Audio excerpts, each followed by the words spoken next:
할 것은 무엇이냐고. 금요일 기도회 때 전사님 퀴즈가 무엇인가요? 물어보시는 분이 있었는데, 퀴즈.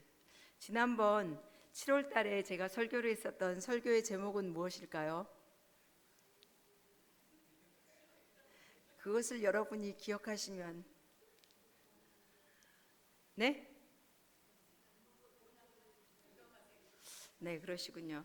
자, 제목은 오직 성령으로 했습니다. 오직 성령의 능력으로였는데, 왜냐하면 저희 금요 기도회 제 설교가 저희 아동부 성경 캠프 가기 바로 전이어서 저희 아동부 성령 대작전이라는 그런 주제를 가지고 있었기 때문에 그러한 설교를 했었습니다. 그리고 제가 그 여름 성경 캠프를 위해서 성령님께서 역사해 주시기를 함께 기도하고 기도 제목을 나누었는데, 그 이후에 저희 성경 캠프는 정말 성령님께서 함께 해주시는 그런 캠프가 되었던 것 같습니다. 여러분이 이번에 그 교육부 진행되어진 그 동영상을 보셔서 그냥 보셨겠지만, 사실은 저희 아동부 것은 너무 보여줄 것이 많았는데 너무 짧았습니다. 그래서 다 보여줄 수 없었습니다. 그런데 왜냐하면 이 성령 캠프에, 성경 캠프 속에 정말 하나님께서, 성령께서 친히 역사해 주셨다라는 것을 저와 교사들은 너무 많이 느꼈었습니다. 아이들이 말씀 앞에 서고 찬양하고 또 강화도의 믿음의 유적지를 방문하면서 하나님을 깊이 만나는 그런 시간이 되었습니다. 그래서 저희 그 교사들과 우리 아동부 친구들은 이렇게 고백했습니다. 지금까지 해왔던 캠프 중에서 최고의 가장 은혜롭고 마치 단기 선교 같았던 그런 의미 있는 시간이었다라고 고백을 했습니다. 그래서 저는 그 캠프를 통해서 하나님께서 분명히 우리들을 세우는 것은 우리의 계획이나 그 어떤 것이 아니라 하나님께서 친히 하나님의 사람들을 세워가심을 경험하게 되었습니다. 캠프 중에 첫날 첫 시간으로 방문한 강화 교산교회가 있었습니다. 그 교회는 올해 130년 역사를 지닌 강화 최초의 감리교회입니다. 이승환이라는 사람이, 여러분들도 그 강화도에 가신 분들은 또 아시겠지만, 혹시 가보지 않은 분들이 있다면 가까운 우리 인천이니까 강화도에 가셔서 선교 유적지, 기독교 유적지를 꼭 돌아보게 되시길 바랍니다. 혹시 갈 수 있는 방법이 없으시다면 시간을 저랑 맞춰서 한번 가도록 하겠습니다. 그런 섬길 마음이 있는데, 이승환이라는 사람이 먼저 1893년에 예수님을 믿고 자신이 어머니보다 먼저 세례를 받을 수 없다고 어머니와 함께 임종을 앞둔 어머니를 업고 어머니를 같이 세례를 받고 싶다고 해서 그 당시에 있었던 존스 선교사님에게 부탁을 해서 그곳에 모시고 가서 세례를 받고 싶어 했습니다. 근데 그때 당시에 우리나라는 여러 가지 병인 양요나 뭐 이런 그런 외세 심리 양요나 이런 그런 침입 때문에 외국인들이 들어오는 것을 굉장히 반대하고 뭐 서양 귀신 그러면서 굉장히 배척했을 때였기 때문에 그곳에 강화도에 선교사가 들어갈 수가 없었습니다. 그래서 교산교회 가면 여러분이 볼 수 있는데, 가면 그 선교사님이 갓을 쓰고 세례를 주는 그런 그런 동상이 있습니다. 배 위에서. 그래서 그 강화도에서 직접 세례를 베풀 수가 없어서 배를 띄워서 배 위에서 그 이승환 그 성도가 어머니를 업고 임종을 얼마 안 둔 임종을 앞에 둔 그런 어머니를 그 배에 모시고 가서 세례를 받게 했던, 그것이 첫 번째 그 교회가 되어져서 그 교산교회가 세워진 걸 볼 수가 있습니다. 그래서 그런 이야기들을 같이 우리 아동부 친구들과 선생님들이 다니면서 그 말씀을 들으면서, 그 교회에 계시는 장로님, 연세가 70이 넘으신 그런 장로님이 오셔서 그 강의를 해주셨습니다. 그 어떻게 해서 그분이 예수님을 믿게 되었고 그 복음을 전하게 되었는지. 그런데 그 중에서 가장 감명 깊게 들었던 것은 이 교산교회 2대 사역자였던 김상임 전도사님에 대한 이야기였습니다. 그분이 그분은 그 당시에 훈학자였고 그 당시에 그곳의 유지였습니다. 그가 예수님을 믿게 된 것은 이 이승환이라는 사람의 전도를 통해서 듣게 되었는데, 어떤 사람인지 선교사님을 만나보고 싶어 했을 때 그가 만나고, 그가 예수님을 믿기로 한 것이 어떤 복음보다는 사실은 선교사님의 겸손한 그런 낮아지는 자세를 통해서 그가 예수님을 영접했던 걸 볼 수가 있습니다. 그런데 그가 예수님을 영접하고 나서 많은, 그가 그 당시에 그곳에 영향력을 미쳤던 사람이었기 때문에 많은 사람이 예수님을 믿게 되었습니다. 그 한 사람의 믿음으로 그 강화도 지역에 50명의 사람들이 먼저 교인이 되어진 걸 볼 수가 있습니다. 그리고 나서 1896년 5월부터 교산교회의 전도사로 그 지역을, 여러 지역을 오가면서 사역을 했습니다. 누가요? 김상임 전도사님이라는 분이. 그렇게 했던 중에 그분의 그 사역을 통해서 기독교 역사에 길이 남을 만한 일이 있었습니다. 우리나라의 세 번째 목사가 탄생될 그런 영예롭고 자랑스러운 때를 넉 달 앞두고, 4달 앞두고 그가 열병을 심하게 앓는 사람들, 환자들을 신방하며 그들에게 돌보고 그 일을 하다가 결국은 열병에 감염되어서 열병으로 돌아가시게 됩니다. 그래서 그분이 55세의 나이로 생을 마감하고 하나님 품에 안기게 되었으며, 그래서 목사가 되지 못하고 그 교회, 교산교회의 2대 전도사로 머물게 되었던 그 이야기를 듣고 나서 우리 아이들은 모두 다 너무 안타까워하면서 슬픔의 탄성을 지르기도 했습니다. 그리고 그 말씀이 깊이 다가왔습니다. 한 알의 밀이 땅에 떨어져 죽지 아니하면 한 알 그대로 있고 죽으면 많은 열매를 맺느니라. 그 말씀이 그 강화도 지역에 복음의 씨앗으로 심겨졌던 것을 볼 수가 있었습니다. 또한 마지막 날 방문한 성공의 강화성당은 저희 교회 안철주 장로님께서 친히 오셔서 저희 아동부 친구들을 인도해 주시고 그렇게 했는데, 그 교회는 또 여러분이 보시면 알겠지만 마치 사찰 모양으로, 우리나라 한옥 모양으로 이렇게 되어져 있는, 아마 인터넷에도 보면은 많이 볼 수 있을 것입니다. 그런 교회가 있는데, 그런 건축 양식에 거기는 우리 한옥에 배 형상을 넣어서 우리 기독교, 그 당시에 한국 문화 속에 기독교를 심은 그런 교회의 모습을 볼 수가 있습니다. 다행인 것은 그 교회에 아직도 우리 친구들이 다 들어가서 장로님의 여러 교회에 대한 설명을 들으면서 그곳에서 교회가 아직도 예배를 드리고 있냐고, 주일날 예배를 드리고 있냐고 질문을 해서 그곳에서 여전히 교회 예배를 드리고 있다는 소식을 듣고 박수를 쳤습니다. 좋아했습니다. 그래서 우리 아동부 친구들은 이런 모습들을 보면서 그냥 역사의 한 장으로 끝나는 것이 아니라 예배의 장소, 복음이 어떻게 우리에게 전달되어져 있는 것을 굉장히 진지하게 보는 걸 볼 수가 있었습니다. 마지막 날 교회로 돌아오기 전에 토요일에는 기독교 역사 박물관에서 그곳에서 기독교 역사를 설명해 주신 가이드분의 설명을 들으면서 많은 복음을 받아들인 믿음의 선배들의 이야기를 들으면서 굉장히 진지하게 질문도 하면서 듣는 걸 볼 수가 있었습니다. 얼마나 진지하게 들었는지 그 모습을 제가 사진을 찍으려고 하다가 뭔가 일을 내는 그런 일도 있었습니다. 그만큼 우리 아이들이 굉장히 진지하게 하나님의 말씀에 대해서, 그리고 믿음의 선배들에 대해서 궁금해하는 걸 볼 수가 있었습니다. 정말 이것은 관광이 아닌 예배자로서 감동과 그런 깨달음을 경험한 그런 시간이었습니다. 단순한 프로그램의 결과가 아니었습니다. 저희 교사들과 제가 준비한 어떤 그런 대단한 프로그램이 아니라 성령의 역사였던 것을 저희는 소름 끼치도록 정말 느끼고 그랬던 캠프였습니다. 성령님께서 아이들의 마음을 열어주셨기 때문입니다. 저는 그들의 눈빛 속에서 소망을 보았습니다. 하나님께서 이 시대에도 지금도 이 세대를 붙들고 계시구나 하는 소망을 보았습니다. 함께 기도로, 7월 달에 기도로 함께 해주신 우리 성도님들께 감사를 드립니다. 그리고 오늘 본문에서는 저는 사실 설교의 제목이 건물이 아닌 교회를 세우시는, 우리를 세우시는 하나님입니다. 그런데 우리 교회 공사와 이렇게 접목되어져서 자칫하면 교회 공사는 마치 아무것도 아닌 것 같은 그런 느낌을 줄까봐 제가 건물은 빼고 우리를 세우시는 하나님으로 제목을 바꿨습니다.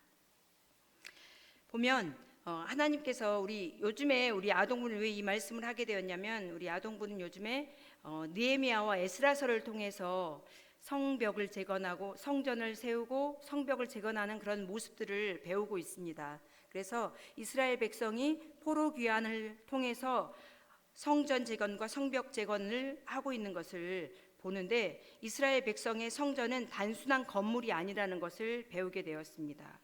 그리고 성전은 이스라엘 백성에게 있어서 예배의 회복이며, 성벽은 그들의 하나님의 자녀로서의 정체성에 대한 회복을 의미한다는 것을 배우게 되었습니다.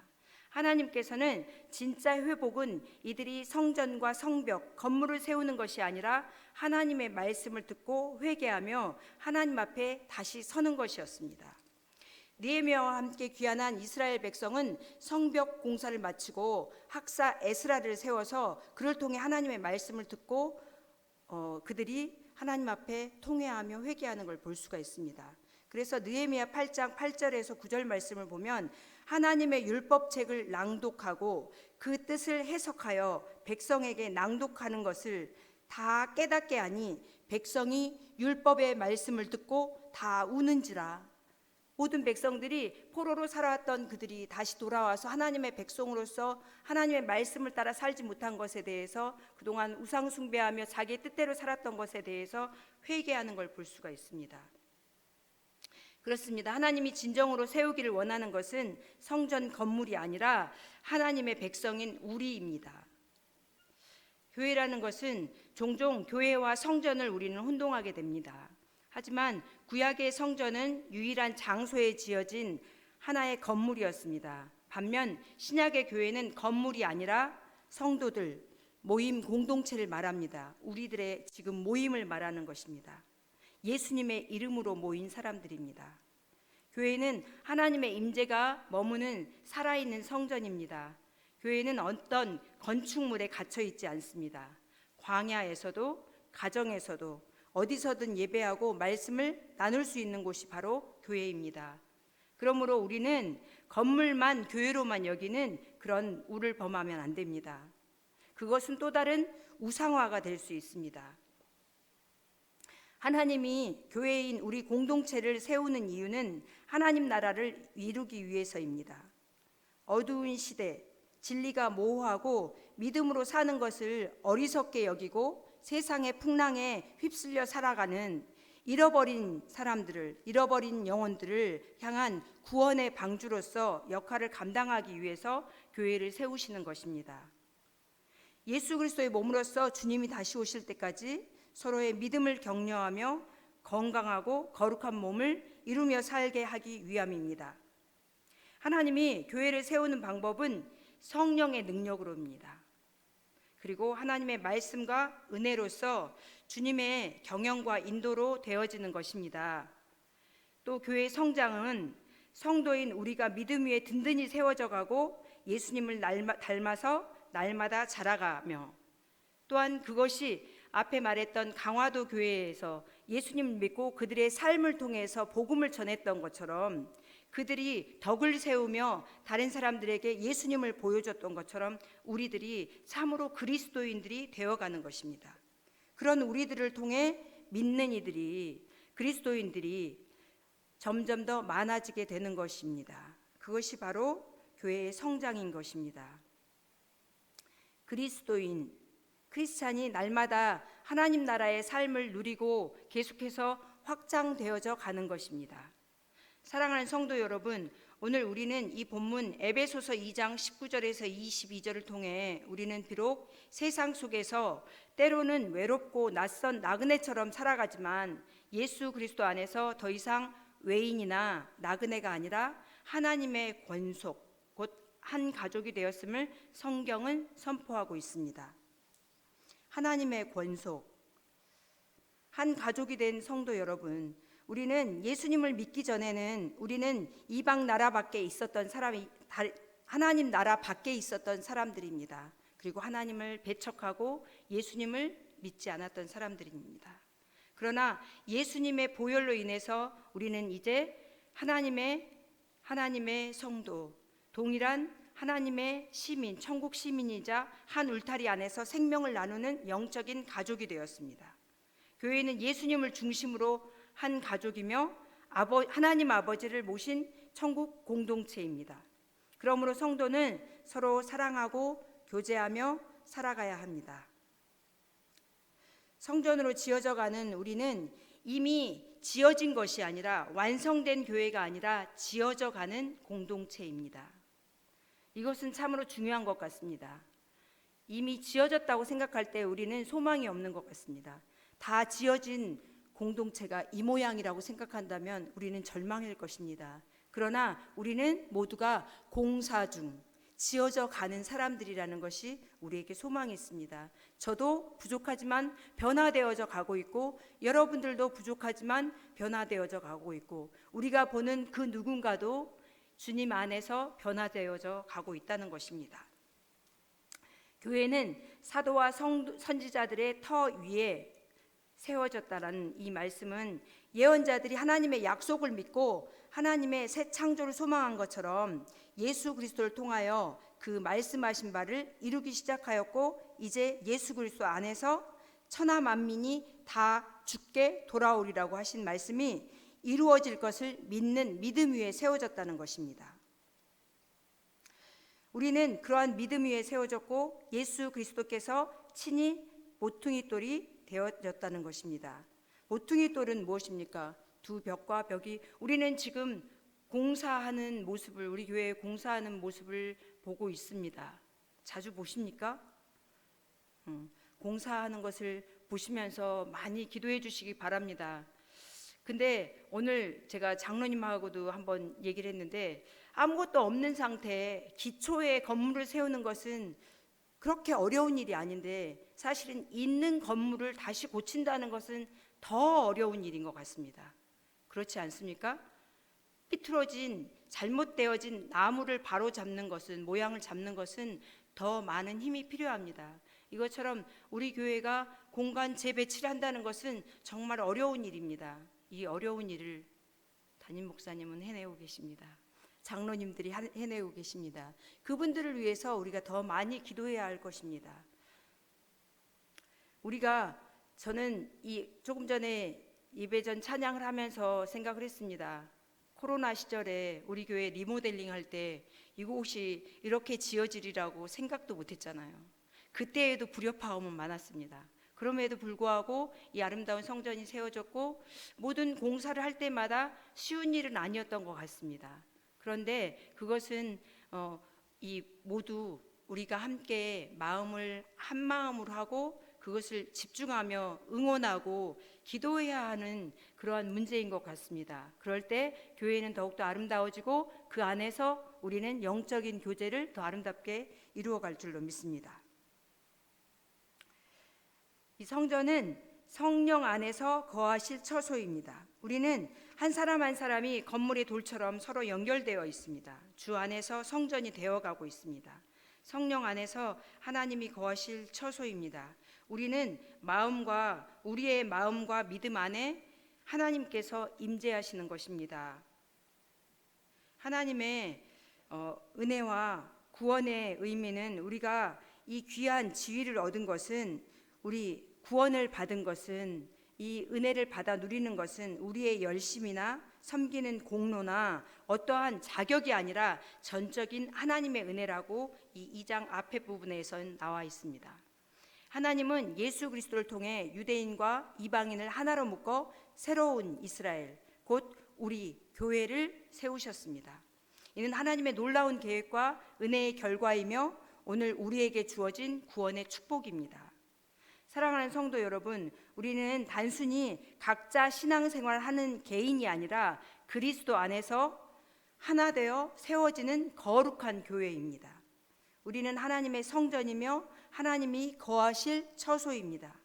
그러므로 우리는 감사함으로 서로 사랑하며 하나님이 기뻐하시는 한 가족 공동체로 살아가야 합니다.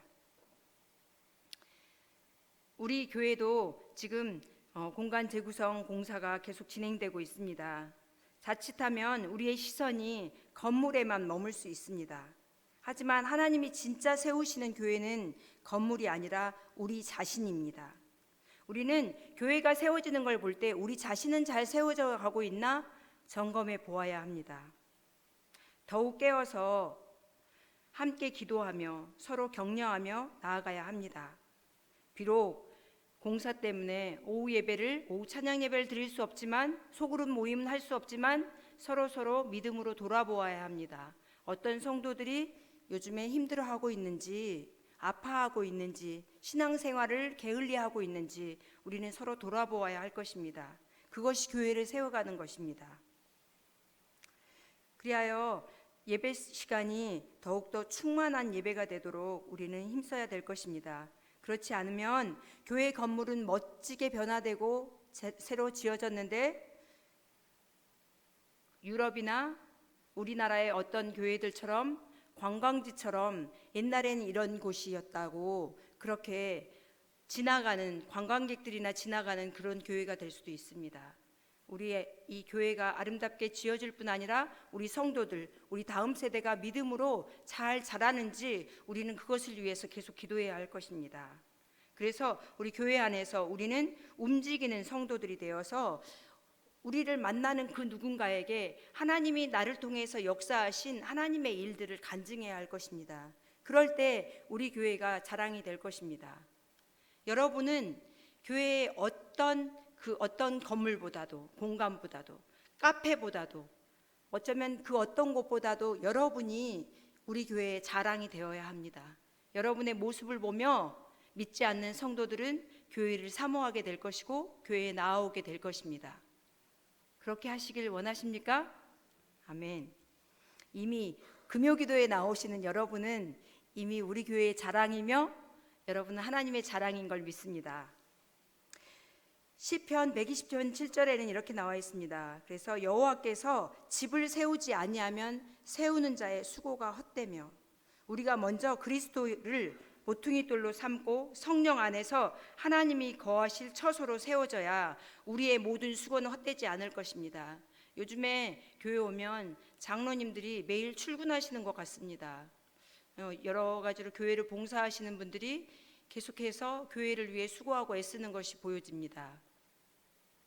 그분들의 수고가 헛되지 않도록 우리 성도님들은 더 한마음으로 기도하고 그분들을 격려하고 후원해야 할 것입니다. 오늘 조금 이따 찬양하게 될 것인데, 찬양 가사에 보면 함께 지어져 가네라는 찬양이 있습니다. 우리는 하나님의 자녀, 주 사랑 안에 우리 거할 때 주님 나를 사랑하신 것 같이 우리도 서로 사랑할 수 있네. 우리는 주의 몸된 교회, 모든 지체가 하나 될 때 예수님의 마음을 닮아가며 고통과 즐거움 함께 나누네. 하나님 안에서 우리 서로 이어져 주가 거하실 성전이 되네. 모퉁이 돌 되신 예수와 하나 되게 하신 성령 안에 함께 지어져 가네. 이 찬양 가사는 제가 오늘 설교할 내용을 압축적으로 다 담고 있는 것 같습니다. 사랑하는 성도 여러분, 우리는 더 이상 외인이나 나그네가 아닙니다. 그리스도의 피로 하나님의 가족이 되었고 예수 그리스도를 모퉁이 돌 삼아 함께 지어져가는 거룩한 성전입니다. 이제 우리 안에 계신 성령님께서 우리를 하나 되게 하시고 하나님께서 기뻐하시는 거룩한 교회로 세우실 줄로 믿습니다. 믿고 기도하시겠습니까? 아멘. 하나님께서 저와 여러분을 거룩한 성전으로 세워가실 것을 믿습니다. 다 함께 기도하겠습니다.